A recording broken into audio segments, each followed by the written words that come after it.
Hey everyone, it's Brith3 and I'm here in this my review for Viduthalai Pahamrende, the new film directed by Vetrimaran and starring Vijay Sethupathi, Suri, Manju Warrior, Rajiv Menon, Gautam Menon, Chetan, and many others. Now there might be some spoilers within this review, so if you don't want to know anything about this movie, I'll give you an encapsulated review right now. And the score of the movie, it's a 10 out of 10. And pretty much, if you haven't seen the first part of this movie, duology, please do, because you need to watch it in order to get the context as to why the things that are happening in this movie are very important. This is a very good political film. It might not work for a lot of people because it is very ideological based and philosophically based in terms of the main character's, revolutionary ways and what he's trying to do in order to attain justice and freedom for his people. Now, if the first movie was based around a person that was a good human being that is trying to be, striving towards doing good in law and doing good as a police officer amongst corruption, here we see the other side of the coin in terms of a revolutionary who is fighting against the politicians and fighting against the police and striving towards being a good individual towards his people and helping, raise them up and giving them freedoms, justice, and equality amongst all of them. This movie won't work for a lot of people. I understand that. It is a tough watch in terms of, being a little bit dialogue driven, but in my personal opinion, this is a very good ending to a brilliant duology by a very brilliant director. So if you don't want to know any spoilers about this movie, stop this review right now, because I'm going to get into the spoilers within a few seconds. So it's a 10 out of 10. Please do watch it whenever you can. And here's the spoiler-ridden review in 3, 2, and... Alright, so right off the bat, there's a title card before the movie starts where it says that this film is purely fictional, not based on anything, any real incidences, any real people, any real political parties, or any real movements in the world. That is not true.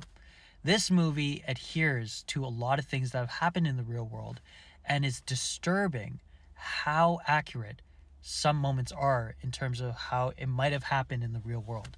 I'm not going to say what it is, but there are very blatant allusions to whatever has happened in the real world with some movements of people trying to fight for justice and peace and, honor for their people.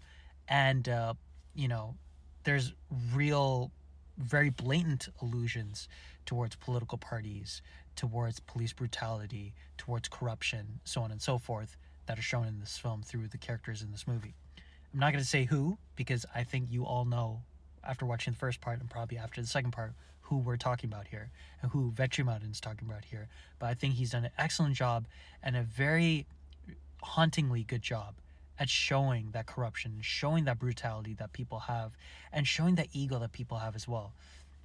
There is a dialogue, there's a conversation that Rajiv Menon's character has on a phone near the end of the film, which when I watched that sequence, it really hit hard because I was like, I never felt a film would be that daring to say that out loud and to say that that's what people do in order to twist a narrative. I felt like that was very shocking to me and very effective, and it really hit home the message that Vetrimaran was trying to tell us. So in terms of comparing this film to the first part is pretty much Suri's show through and through. It's like I said before in the encapsulated review, that he is a good human being striving to be a good police officer amongst corruption. He's doing things in order to help appease the higher superiors in his police force, and he thinks he's doing the right thing. In the second film, in part 2, right here, we get to see the other side of the coin in terms of the law. In the first film, it's about the politicians and the police officers. Here, it's about the revolutionaries that is headlined by Vijay Sethupathi in a great performance, and why they're doing what they're doing. What was the reasoning behind, him joining the Communist Party and the Naxalites and, the Marxist-minded people, and how he treads water and becomes inadvertent leader for the people in that community. I think that what Vetrimaran did is he adhered to the philosophies, and the ideologies of these characters, and did not, you know, wash away anything in terms of trying to censor what he was trying to tell as a story. I really appreciated that because easily, yeah, there are some dialogues that are blurred out here, and you know, there are some moments that I feel like had to be trimmed a little bit. But overall, this is a director's film, and it's very daring for a director to make a socio-political thriller slash drama like this in a two-parter, because usually people will shy away from talking about politics in this sort of manner. But what I really like about Vetrimaran throughout his whole filmography so far is that he is very daring, very bold, and he does not shy away from tough conversations. The music here is very good by Ilayaraja. I think that he's done a pretty good job of sustaining that brilliant music that he did in the first part. I would say that the first part had better music than this one. The cinematography is brilliant, like the first movie as well, and the performances are great too. Again, Suri does a great job here. He's only in this movie for not as much as you would think.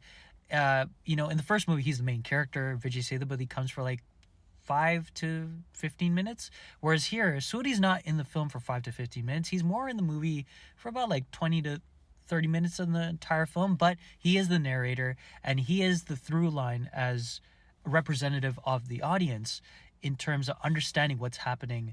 And it's very devastating how he portrays his character at the end of the film, when he realizes that whatever he was striving to be as a police officer was all faulty. It was all for show in terms of trying to appease these higher superiors, and he's devastated because he knows the truth now.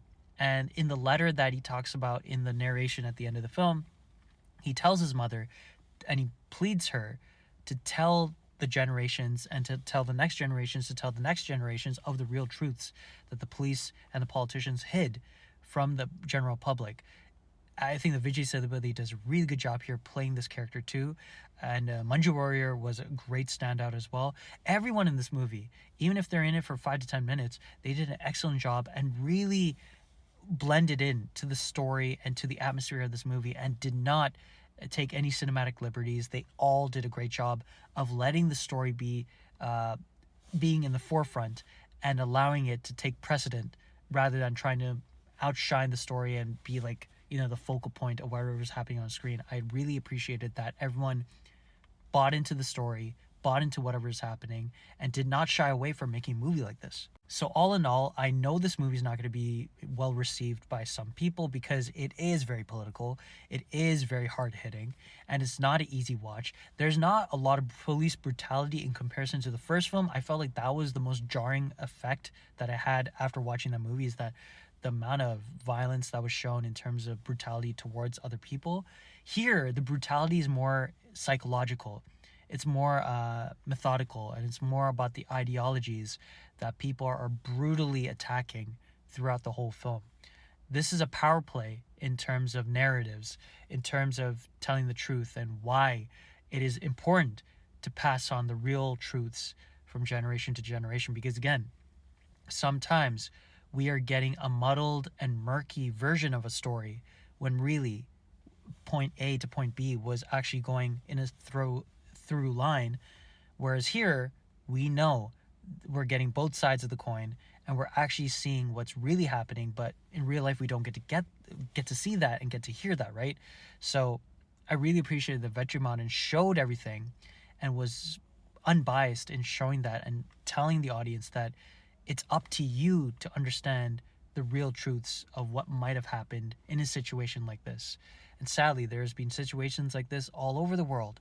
And with a movie like this, it makes you talk, it makes you think, it makes you want to research what really did happen when, you know, so-and-so happened in this country or in this part of the world. But yes, excellent film, very brilliant ending to this brilliant duology. And in my personal opinion, this is one of the best films of this year. Once you see the film, let me know in the comments below your thoughts on Viduthalai. And yeah, hope you enjoyed the film.